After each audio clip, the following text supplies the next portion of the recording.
Hello बच्चों, मैं बिंदु चौधरी स्वागत करती हूँ आपका राजस्थान सरकार और वेदांता के CSR इनिशिएटिव ई कक्षा में, जिसके टेक्निकल पार्टनर हैं मिशन ज्ञान। बच्चों, हम बात करते हैं जब इंग्लिश लिटरेचर की, तो हम बात करते हैं ड्रामाज की। और ड्रामा में हमने देखा कि हमने गिरीश कर्नाड सर का जो बहुत ही अफेक्टिव ड्रामा है ब्रोकन इमेजेस, इसके बारे में रीड आउट किया था। बच्चों, गिरीश कर्नाड सर की भी हमने फर्स्ट जो पार्ट है उसको देखा। गिरीश कर्नाड सर के बारे में भी पढ़ा था कि he has fluency in Kannada writing and English both. बहुत ही अच्छे से इन्होंने south Indian movies plus Bollywood movies में काम किया है। जब हम इनकी चर्चा करते हैं गिरीश कर्नाड सर की, तो हम क्या देखते हैं बच्चों कि गिरीश कर्नाड सर जो है उन्होंने अपने आप में बहुत कुछ समेटा हुआ है। जी हाँ, वो प्ले राइट भी करते थे, वो एक्टर भी थे, वो फिल्म डायरेक्टर भी थे। और उन्होंने जो ये प्लेज लिखे हैं, इनमें आपने यह भी देखा बच्चों कि इन्होंने किसको ज़्यादा सम अप करने की कोशिश की है। इन्होंने जो हमारी एंशिएंट हिस्ट्री है प्लस हमारी जो माइथोलॉजी है उसको सम अप किया है, मिस्ट्रीज़ को सम अप किया है। और हम देखते हैं कि गिरीश कर्नाड सर जो हैं, मैंने आपको पहले वीडियो में भी इस चीज़ को डिस्कशन में लिया था बच्चों कि गिरीश कर्नाड सर अपने आप में कंप्लीट मैन है। बिकॉज जब ये एक्टिंग करते हैं तो आप इनकी वॉइस देखिए, आप इनके वे ऑफ एक्सप्रेशंस देखिए और इनके जो बोल हैं वो देखिए कि लरजती हुई आवाज़, जैसे हमने ऑलरेडी डिस्कशन में लिया था बच्चों कि लरजती हुई आवाज़ में इनका जो प्रोनाउंसिएशन होता है, जो इनका एक्ट प्ले होता है, नो डाउट हम सबको बहुत ही अफेक्टिव लगता है और एक फिल्म में भी जान डाल देता है। इन्हीं सबको हम सम अप करते हैं, इन्हीं सबको हम इंक्लूड कर। तो बच्चों, आज हम इस सेकंड पार्ट को कवर अप कर रहे हैं ब्रोकन इमेजेस का ही। गिरीश कर्नाड सर का ये जो प्ले है ब्रोकन इमेजेस, इसकी हम बात करें तो हम क्या देखते हैं, ब्रोकन इमेजेस दो पर्सन्स के बीच में होने वाली नोक-झोंक है। और वो जो दो पर्सन्स हैं वो और कोई नहीं, हस्बैंड वाइफ होते हैं। इस पार्ट में हम बात करते हैं हस्बैंड एंड वाइफ की। और जब हम बात करते हैं मंजुला नायक की, तो मंजुला नायक क्या करती हैं, अपने सिस्टर को बहुत प्यार करती हैं और उनके स्वयं के कोई भी बच्चा नहीं होता है। और वो जो है मालिनी को अपने घर ले आती हैं जब उनके फादर मदर की डेथ हो जाती है। तो कई ऐसे सरकमस्टांसेस होते हैं जहाँ पे मालिनी जो है वो अपनी बहन को ही एक्सपोज कर जाती हैं और उनके हस्बैंड के संग रहने लग जाती हैं USA में। तो यही सब हम इस सेकंड पार्ट में लेके आए हैं बच्चों। होप आप मेरे साथ साथ इसे रीड आउट कर रहे हैं। जी हाँ, एक एक चीज़ को हमने यहाँ पे सम अप करने की कोशिश की है। देखिए one by one. Broken images is a shockingly nonsense single act play about the fragmentation of identity. Broken images क्या है, अपने आप में सिंगल एक्टर प्ले है। मंजुला नायक जो है उसी के इर्द गिर्द बातें हो रही है, वही अपनी बात को कह रही हैं और वही अपने आप में हॉज पॉज कंडीशन में है। देखिए इसमें nothing is set outright but is hidden in the tone and metaphor of a monologue. कुछ भी सामने नहीं आ पा रहा है, बट ये जो ड्रामा है ये मोनोलॉग का मतलब होता है बच्चों कि स्वगत भाषण। इंसान जो है वो इस तरह से सिंगल एक्ट प्ले करता है पूरे स्टेज के ऊपर। और उस स्टेज पे प्ले करते वक्त क्या होता है कि वो खुद जो है वो कई बार अपने आप से बातें करता है, कई बार परिवेश की बातें करता है। तो यहाँ पे कुछ ना कहते हुए भी ये जो मोनोलॉग है इसके द्वारा हम इस ड्रामा को बहुत ही इफेक्टिव रूप में पाते हैं। हम क्या देखते हैं, in fact even the monologue has been convoluted into a revelatory dialogue with the TV screen image in the second half breaking the diplomatic fact that is projected in the first half of the play. First half में जो चीज़ें कही गई वो चीज़ों को आपने देखा कि सेकंड जो पार्ट होता है वहाँ पे कवरअप होती है। क्या होती है उसमें, आप देखिए सबसे पहले सेकंड पार्ट में जो मंजुला नायक है वो टीवी पे एक इंटरव्यू दे रही होती हैं एंड ऑन दैट इंटरव्यू ये जो वार्तालाप है उनके बीच का स्वागत भाषण में ही वो मोनोलॉग में ही वो हैं, वहाँ पे ये चीज़ें बहुत ही जटिल हो गई हैं और ऐसे लग रहा है कि बहुत कुछ रहस्योद्घाटन रेवोल्यूटरी यहाँ पे हो रहा है, बहुत कुछ जो है ब्रेकिंग हो रहा है, डिप्लोमेटिक जो चेहरे हैं वो सामने आ रहे हैं। तो हमें लगता है कि क्या मंजुला नायक वाकई में इतनी पावरफुल एक्टिंग कर रही हैं। सी initially the writers tricks one into believing that the play is a straightforward commentary on the artist's conflict between writing in one's mother tongue versus writing in English। जो मंजुला नायक होती हैं वो एक्चुअल में Kannada writer होती हैं। It's okay, she was the professor of English, but उनका जो writing आता है वो हमेशा कन्नड़ लैंग्वेज में आता है। बच्चों, मैंने आपको एक चीज़ और डिस्कशन में ली थी, यहाँ पे मैंने आपको एक चीज़ और बताई थी कि जब हम कहीं पे कुछ लिखना चाहते हैं तो उससे पहले हमारे माइंड में विचार आते हैं, थॉट्स आते हैं, तो वो जो थॉट्स हैं वो किस लैंग्वेज में आते हैं, इंग्लिश में, हिंदी में या अपनी लोकल लैंग्वेज में। तो यही बात यहाँ पे लागू होती है। जो मंजुला नायक हैं वो जो कर रही होती हैं उनके प्ले में वो अपने आप से, अपने दिमाग की उलझन से उलझ पड़ती हैं। होता क्या है, वो एक्चुअल में कन्नड़ राइटर होती हैं, बट यहाँ पे इस ब्रोकन इमेजेस को लिखते वक्त उनके दिमाग में क्या चल रहा होता है, इस नॉवल को लिखते वक्त वो क्या करती हैं, वो इंग्लिश लैंग्वेज का यूज़ करती हैं। तो यहाँ पे वो अपने आप को शारीरिक और मानसिक रूप से प्रताड़ित सा महसूस करती हैं। वो ये मानती हैं कि ये क्या हो रहा है, ऐसा मैं क्यों कर रही हूँ, जबकि वो खुद जानती हैं ऐसा वो क्यों कर रही हैं। लेटर ऑन आप भी इस चीज़ को देखिएगा कि वो जो ऐसा कर रही हैं, वो इंग्लिश लैंग्वेज में लिख रही हैं, उसके पीछे रीज़न क्या है। देखिए, कंटिन्यू करते हैं इसको। However this serves as a red herring, a clever precursor to the sinister undertone to come। जी हाँ, जब वो बात कर रही होती हैं तो होता क्या है, वहाँ पे आप देखिए कि एक अग्रगामी भयावह रूप से उनके ऊपर ये चीज़ हावी हो जाती है और अपने आप से तो वो स्ट्रगल कर ही रही होती हैं। जो कन्नड़ लैंग्वेज है वहाँ पे भी वो उनको थोड़ा सा लगता है कि कहीं वो कन्नड़ लैंग्वेज से तो वादा खिलाफ़ी नहीं कर रही हैं। क्यों? क्योंकि वो कन्नड़ नहीं यूज़ करती हैं इस ड्रामा को एक्ट करने में। वो क्या यूज़ करती हैं? इंग्लिश। तो ये जो इंग्लिश लैंग्वेज को यूज़ करने का उनका रीज़न होता है, ये उन्हें बहुत ही परेशान कर देता है। Issues of abandonment, envy and self deception are evident through the protagonist's reactions to the questions posed to her. आप देखिए कि जब किसी भी ड्रामा को, किसी भी पोएम को, किसी भी स्टोरी को लिखा जाता है तो उसके संग संग उसका एप्रिशिएशन और क्रिटिकल एप्रिशिएशन करने के लिए भी कई बंदे तैयार रहते हैं। तो यहाँ पे भी यही हुआ, जब उनको क्रिटिकली अप्रिशिएशन किया गया तो क्या हुआ, देखिए कि यहाँ पे ऐसा लग रहा था कि जो इश्यूज़ हैं, कई इश्यूज़ हैं, उनको उन्होंने छोड़ दिया है और जो अपने दुश्मन हैं या जिन्होंने उन्हें धोखा दिया है, मंजुला नायक को जिसने भी धोखा दिया है, वो एविडेंस के रूप में, नायक के रूप में वो क्वेश्चंस अपने आप से करने लग जाती हैं यहाँ पे।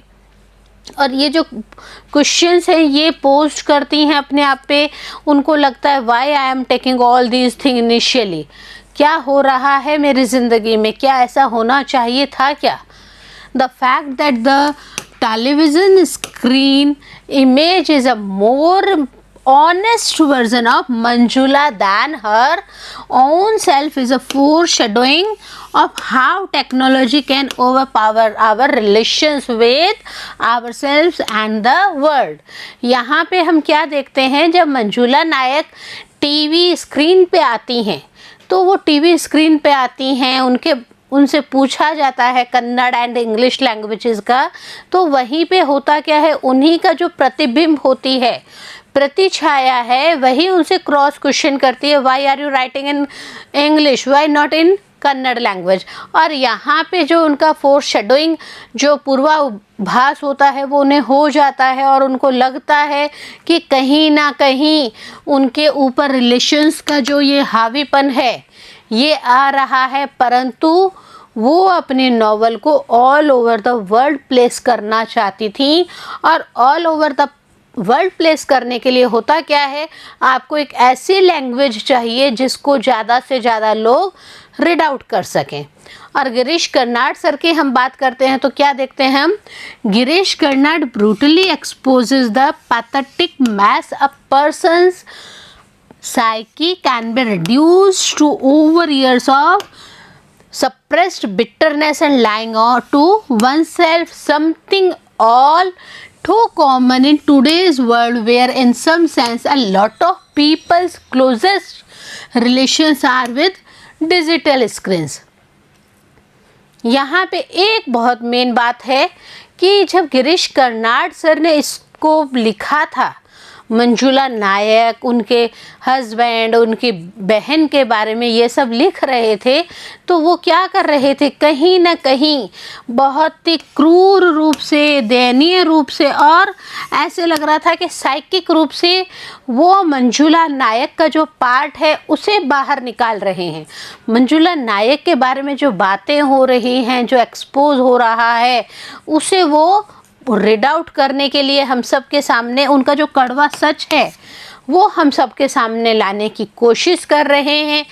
और होता क्या है कि ये जो कॉमन हमारा टोटल वर्ल्ड है, यहाँ पे जो आजकल की दुनिया हो गई है वो कैसी हो गई है, डिजिटल लाइफ हो गई है। और डिजिटल स्क्रीन्स पे हम क्या करते हैं, आपने देखा टेलीविज़न जो है मीडिया आप आजकल यूज़ कर रहे हैं, इंटरनेट आप यूज़ कर रहे हैं, अपने मोबाइल्स को, तो आप क्या देखते हैं, डिजिटल स्क्रीन्स जो हैं वो पॉपुलराइज करने के लिए किसी भी चीज़ को बहुत ही हेल्पफुल होती हैं। और यहाँ पे मंजुला नायक का टीवी पे इंटरव्यू देना भी एक तरह से डिजिटल स्क्रीन को ऑल ओवर वर्ल्ड में शेयर करने जैसा था।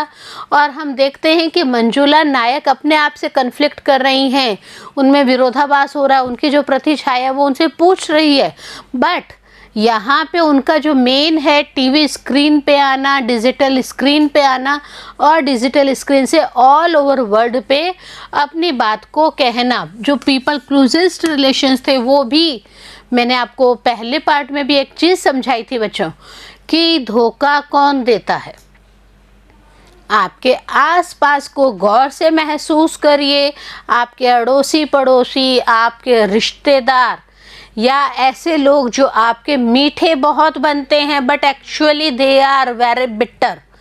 तो ये जो कड़वापन है ये बाहर नहीं आता है बट कहीं ना कहीं अल्टीमेट आपको नुकसान पहुंचाने के लिए बहुत काफ़ी है। तो यही चीज़ें इसमें कही गई है। नेक्स्ट अगर हम कंटिन्यू करते हैं तो हम क्या देखते हैं यहाँ पे, the dominance of English over Kannada as a literary medium is a metaphor for Malini superiority। सबसे बड़ी बात है यहाँ पे हमने इंग्लिश लैंग्वेज की बात की थी बच्चों, और हमने क्या देखा कि जो मंजुला नायक हैं वो कन्नड़ लैंग्वेज नहीं यूज़ करती हैं, she use English language. Why? Because her sister Malini जो है वो सुपीरियरिटी में थी। मालिनी सिर्फ सर्वेंट से बात करने के लिए ही कन्नड़ लैंग्वेज यूज़ करती थी, अदरवाइज़ वह जो है वो इंग्लिश लैंग्वेज में ही अपनी बात को रखती थी। और मंजुला नायक इस चीज़ को बहुत अच्छे से जानती थी कि उनकी जो यंगर सिस्टर है वो इंग्लिश को बहुत ज़्यादा अच्छे से समझ पाती हैं। तो यहाँ पे हम एक चीज़ और देखते हैं कि कन्नड़ लैंग्वेज को कहीं ना कहीं कम आंका गया और इंग्लिश को सुपीरियरिटी दी गई है। Her English speaking sister's life is what has shaped Manjula's personality and has provided fodder for her novel. और उनकी जो बहन मालिनी होती है, तो मालिनी का ये जो करैक्टर है, हम क्या देखते हैं, मालिनी एक हैंडीकैप्ड बच्ची है जिसको ये बच्ची के रूप में ही, अपनी छोटी बहन को अपनी बेटी के रूप में ही ये है मंजुला नायक देखती हैं, बट वो ग्रोन अप हो चुकी है। और यहाँ पे क्या होता है, मंजुला नायक जब अपना यहाँ पे स्टोरी लिख रही होती हैं तो हम सबसे बड़ी चीज़ क्या देखते हैं कि जो उनकी इंग्लिश स्पीकिंग सिस्टर थी, इट मीन्स मालिनी थी, वह क्या करती थी, मंजुला की जो पर्सनैलिटी है उसको बहुत ही अफेक्ट कर दिया। और इस स्टोरी को लिखते वक्त, इस नॉवल को लिखते वक्त जो मालिनी है वो एक चारे के रूप में, फॉर्डर मीन्स चारा, एक चारे के रूप में मटेरियल अवेलेबल करवा रही हैं। किसको, कौन लिख रहा है नॉवल, यहाँ पे मंजुला लिख रही हैं। तो मंजुला के लिए मालिनी का जो करैक्टर है, यहाँ पे आप देखिए इस ब्रोकन इमेजेस में अगर हम पढ़ते हैं तो मालिनी के करैक्टर को भी बहुत ज़्यादा हाईलाइट करके बताया गया है। इंग्लिश लैंग्वेज को यूज़ करने का रीज़न भी मालिनी ही थी। Thus, unaddressed tensions are constantly brought up during the course of the play. तो जितनी भी टेंशन्स थी, जितनी भी बातें थी जो मंजुला नायक के दिमाग में चल रही होती हैं, वो सब प्ले के माध्यम से बाहर आ रही होती हैं। उनमें कई ऐसे जो विचार थे जो वहाँ पे वो किसी को भी एक्सप्रेस नहीं कर पाती थी, वो विचार भी इन्होंने प्ले लिखते वक्त उसको बाहर लिखने के लिए यूज़ किया था। देखिए यहाँ पे parental neglect, intellectual inferiority and sibling rivalry are themes visible through Manjula's hesitant answers to herself। Manjula जब मोनोलॉग कर रही होती हैं, स्वगत भाषण कर रही होती हैं, तो हम क्या देखते हैं कि उनके अंदर फ्रस्ट्रेशंस बहुत ज़्यादा आ रहे हैं। और वो फ्रस्ट्रेशंस किसके हैं बच्चों, देखिए फ्रस्ट्रेशन से कि उनको नेग्लिजेंसी फील होती थी, उनको ऐसा लगता था कि मुझे नेग्लेक्ट किया जा रहा है। और इंटेलेक्चुअल इन्फीरियरिटी इसलिए फील होती थी क्योंकि उनकी जो यंगर सिस्टर थी मालिनी हैंडीकैप्ड थी, बट होता क्या है कि वो कन्नड़ को सिर्फ सर्वेंट्स की भाषा समझती थी और वो इंग्लिश में कमांड करती थी। इंग्लिश उनकी पावरफुल लैंग्वेज थी मालिनी की। और यहीं पे जो मंजुला नायक है वो इन्फीरियरिटी कॉम्प्लेक्स फील करती हैं। एंड उनका जो सिबलिंग राइवलरी होता है, सिबलिंग किसको कहते हैं बच्चों, भाई या बहन, उसके लिए ये सिबलिंग वर्ड यूज़ किया जाता है। तो यहाँ पे कहीं ना कहीं वो जो मंजुला नायक का किरदार है वो मालिनी के किरदार से विरोधाभास करता है, उनको विरोध करता है। बिकॉज आपको पता है मंजुला नायक की जो लाइफ होती है वो सिर्फ और सिर्फ मालिनी और उसके हस्बैंड की वजह से टोटली डिस्टर्ब हो जाती है। इट मीन्स वो एक तरह से एंड की पोजीशन पे आ जाती है। The three-way divide between our carefully crafted public selves and who we think we are and who we actually are is starkly laid bare। देखिए यहाँ पे हम क्या करते हैं, जब हम प्ले के बारे में पढ़ते हैं, हम ब्रोकन इमेजेस प्ले को डेवलप करते हैं, तो हम क्या देखते हैं, गिरीश कर्नाड सर ने क्या चीज़ का यूज़ लिया यहाँ पे गिरीश कर्नाड सर जो हैं वो बहुत ही ज़्यादा 3 वे में इस प्ले को डिवाइड करने की कोशिश करते हैं। हम क्या देखते हैं, पब्लिक के बारे में बात की जाती है, who we think we are, हम कौन हैं, हम कैसे हैं। मंजुला नायक कई बार आपको पता है अपने बारे में भी वो डिस्कशन कर रही हैं इस प्ले में। इसके अलावा देखिए कि हम परस्पर विरोध करते हैं। आप देखें वो अपने हस्बैंड को भी, जो हस्बैंड उनका वर्क फ्रॉम होम करते थे, उनके ऊपर भी उनको यूँ लगता था कि हम दोनों में, मंजुला नायक और उनके हस्बैंड में जो बोलचाल है वो काफ़ी कम हो गई है। और यहाँ पे उनका जो कॉलेज का प्रोफेसर होना अपने आप में भले ही वो पूर्ण थी, बट अपनी यंगर सिस्टर के सामने वो एक विरोध प्रकट करने जैसी स्थिति में आ जाती थी।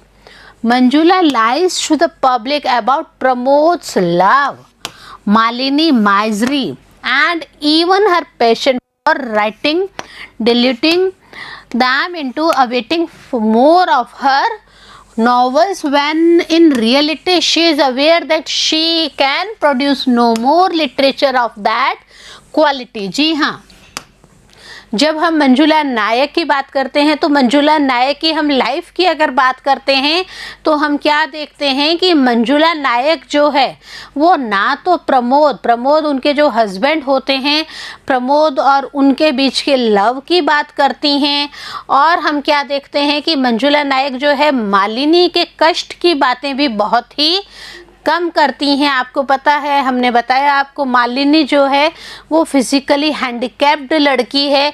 इसके अलावा कई बार क्या होता था, उनका जो राइटिंग, कुछ ना कुछ लिखने का मंजुला नायक का जो पैशन है वो बहकाने वाला हो जाता था। क्यों? क्योंकि वो उनके पर्सनल लाइफ को अफेक्ट करता था। और यहाँ पे हम क्या देखते हैं कि वो बहुत ही अवेयर हो जाती हैं और वो जो लिटरेचर लिख रही होती हैं उस लिटरेचर की क्वालिटी में कहीं ना कहीं कमी आ जाती है। क्वालिटी हम बोलें तो यहाँ पे पर्सनल लाइफ जो है वो इस ब्रोकन इमेजेस में हावी हो रही है। मंजुला, प्रमोद एंड मालिनी के बीच में ये जो ट्रायंगल चल रहा होता है, इस ट्रायंगल के ऊपर अगर हम बात करें तो हम क्या देखते हैं, मंजुला जो है वो एकदम पढ़ी लिखी प्रोफेसर होने के बावजूद भी बैक फुट पे आ जाती हैं। हम क्या देखते हैं, to herself she repeats false self affirmation trying to avoid facing the truth. एक समय ऐसा आता है कि वो क्या करती हैं, वो अपने आप से झूठ बोलने लग जाती हैं। क्यों? क्योंकि उन्हें सच्चाई से डर लगने लग जाता है। जो सच्चाई की हम बात करते हैं उनमें कहीं ना कहीं उन्हें लगता है नहीं, ये सब नहीं होना चाहिए। तो ये जो उनके इनर कन्फ्लिक्ट्स जो है वो मंजुला नायक को बहुत ज़्यादा प्रभावित करते हैं। और गिरीश कर्नाड सर ने जब मंजुला के जो करैक्टर है उसको लिखने की कोशिश की होगी तो आई थिंक उन्होंने बहुत अच्छे से किसी न किसी लाइफ को इसमें रीड आउट किया होगा, समझा होगा, उसके बारे में उन्होंने बहुत पर्सनली लिया होगा, तभी वो इतना अच्छा मोनोलॉग लिख पाए हैं। She denies any resentment towards her sister. The fact that her only success was not even her own, and the Pramod loved Malini and not her. यहाँ पे देखिए, इस लाइन से आपको क्लियर कट समझ में आ गया होगा कि जो मंजुला होती हैं वो बिल्कुल भी नाराज़गी के भाव अपनी बहन के लिए नहीं लेके आती हैं।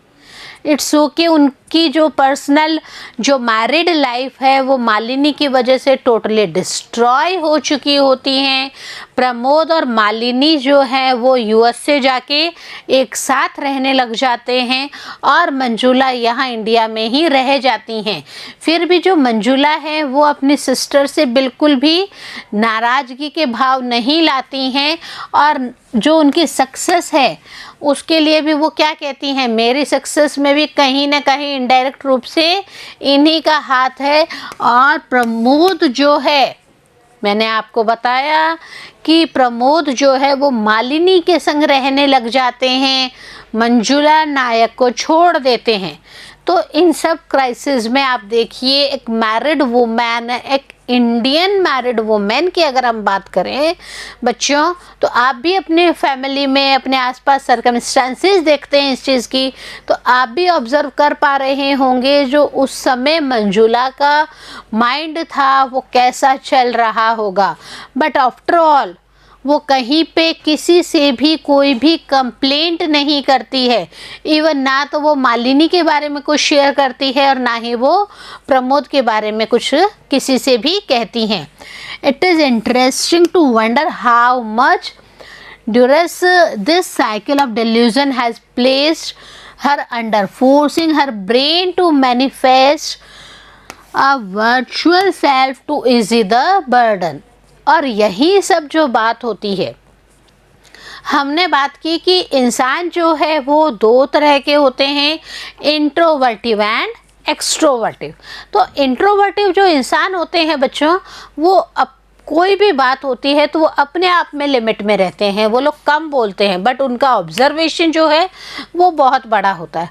एक्सट्रोवर्टिव जो पीपल होते हैं, एक्सट्रोवर्टिव जो बहुत ज़्यादा वाचाल हम कह सकते हैं, ज़्यादा बोलने वाले हम कह सकते हैं, तो उस कंडीशन में हम क्या देखते हैं कि जो एक्सट्रोवर्टिव पीपल हैं वो कहीं ना कहीं सारी बातें एक दूसरे से शेयर कर लेते हैं। बट यहाँ पे अगर हम बात करते हैं मंजुला नायक की, तो मंजुला नायक बहुत ही इंट्रोवर्टिव लेडी थी, और इंट्रोवर्टिव होने की वजह से क्या होता था कि हम देखते हैं कि ये जो नॉवल है ये इंटरेस्टिंग तो बन पड़ा है, लेकिन यहाँ पे जो लाइफ फ्रैक्शंस बताया जा रहा है वो देखिए कि ये जो अवरोध चल रहा है वो बहुत ही ज़्यादा दिक्कत करता है और उनके ब्रेन को बहुत ही ज़्यादा एक तरह से बर्डन दे रहा होता है। तो यहाँ पे अगर हम बात करें मंजुला हो या और कोई लेडी हो, तो ये जो माइंड पे प्रेशर करने वाली बातें होती हैं, एक लाइफ जो मैरिड लाइफ है उसका डिस्ट्रॉय होना अपने आप में ही बहुत ही ज़्यादा पैनिक लगता है मंजुला को। यहाँ पे एक और चीज़ हम बताएं, दस Another theme of this play is escapism। एक और थीम अगर हमने एक बात की मंजुला का पार्ट फर्स्ट देखा, पार्ट सेकंड देखा, मंजुला जो है वो टीवी पे जो एक इंटरव्यू दे रही हैं वहाँ पे हमने बात की मंजुला के इंट्रोवर्टिव नेचर होने की। तो इसी के साथ में एक और बात आती है, इस प्ले की एक और थीम निकलती है। वो थीम क्या है बच्चों? वो थीम है एस्केपिज्म, इट मीन्स पलायनवाद। मंजुला का पलायन कर जाना कैसे होता है देखिए, एक हम तो कह रहे हैं कि प्रमोद और मालिनी जो है वो यूएस से चले गए हैं, लेकिन यहाँ पे मंजुला के जो कन्फ्लिक्ट्स आ रहे हैं, मंजुला की जो बातें आ रही है, उन्हें हम देखते हैं Manjula escapes her reality through lies. Writing the book is a sort of catharsis for her. The only way she can objectively analyze her problems and come to terms with them। तो यहाँ पे हम क्या देखते हैं, मंजुला जो है किसी से कोई बात तो नहीं करती हैं, लेकिन मंजुला क्या करती हैं, एक बुक लिखती हैं और उस बुक में भी वो कई चीज़ों को छुपाने की कोशिश करती हैं। वो अपने आप से झूठ बोलती हैं, वो अपने आप से ये चीज़ क्लियर कर देती हैं कि ये जो बुक है ये एक तरह से क्लियर कट उनकी और उनकी लाइफ को बाहर लाने का काम कर रही हैं। और हम क्या देखते हैं कि यहाँ पे जो मंजुला है वो अपने प्रॉब्लम्स को हम सबके सामने रखती है, बट हम सबसे कहीं पे भी सॉल्यूशन नहीं मांग रही है। आप इस पूरे नॉवल को देखें, कहीं पे भी मंजुला ने ये नहीं कहा कि I need some solution. Yet she tries not to think of her writing as a form of escapism or of herself as the odious character। यहाँ पे हम देखते हैं कि उनका ऐसा कोई विचार भी नहीं था मंजुला का कि वो क्या करें, अपने आप में किसी चीज़ को छुपाएं। बट यहाँ पे हम देखते हैं कि उनकी जो राइटिंग्स हैं वो अपने आप में ही एक ऑडियस कैरेक्टर को रिवील कर रही हैं। बाहर ला रही हैं। मंजुला's constant justifications begin to fall flat as the image cruelly bombards her with facts that point to the obvious, such as the negative character of the fictional first cousin, her hypocrisy regarding buying a house in Koromangala, and Pramod leaving her right after Malini's death। देखिए यहाँ पे मंजुला क्या करती हैं, मंजुला कोरोमंगला में shift हो जाती हैं। रीज़न बिहाइंड दिस कि वहाँ पे उनकी कन्नड़ लैंग्वेज बोलने वाले बहुत सारे लोग होते हैं। और प्रमोद क्या करते हैं, प्रमोद यूएसए रहते हैं, बट आफ्टर मालिनीज डेथ वो भी वहाँ पे बहुत ही अलोन फील करते हैं। मालिनी के साथ रहने के लिए प्रमोद ने मंजुला को छोड़ा था। मंजुला नायक एलोन हो गई थी, अकेली हो गई थी। तो यहाँ पे हम क्या देखते हैं कि मालिनी के डेथ के बाद में वापस प्रमोद की जो लाइफ होती है वो भी बहुत ही क्रिटिकल हो जाती है। She can no longer escape and is finally incensed, lashing out at the image of the screen and collapsing into an odd calmness। यहाँ पे मंजुला नायक के अंदरूनी बातें बताई गई है। मंजुला नायक के बारे में बताया गया है कि जो मंजुला नायक होती हैं वो क्या करती हैं, कई चीज़ों को ज़्यादा दिनों तक छुपा नहीं पाती हैं और उनकी जो नाराज़गी है और दंड देने का जो तरीका है वो थोड़ा सा डिफरेंट हो जाता है। और ये जो उनकी जो इमेज स्क्रीन पे आती है वहाँ पे वो क्या देखती हैं, यहीं से एक पतन की तरफ। प्रमोद और मालिनी की हम बात करें तो जानबूझ के मंजुला ने इंग्लिश में इसको लिखा था, जानबूझ के ये वर्ल्ड लेवल तक अपनी बात को पहुंचाना चाहते थे, इसीलिए इन्होंने टीवी का सहारा लिया था। तो हम क्या देखते हैं कि ये जो मंजुला का यूएसए गई भी थी, वो खुद भी यूएसए जाके आई थी, लेकिन उन्होंने बिल्कुल भी प्रमोद और मालिनी से मिलने की ज़रूरत महसूस नहीं की। तो यहाँ पे हम जो ये चीज़ें देखते हैं, एक मैरिड लाइफ में थर्ड पर्सन की एंट्री देखते हैं और उसके बाद में जो बीवी होती है उसके ऊपर कैसे कैसे अंदरूनी शारीरिक और मानसिक अत्याचार होते हैं, इस चीज़ को इस प्ले में बहुत अच्छे से समझाया गया है। Karnad masterfully shows us that we are not all that we think we are. Skeletons hidden in our closet rattle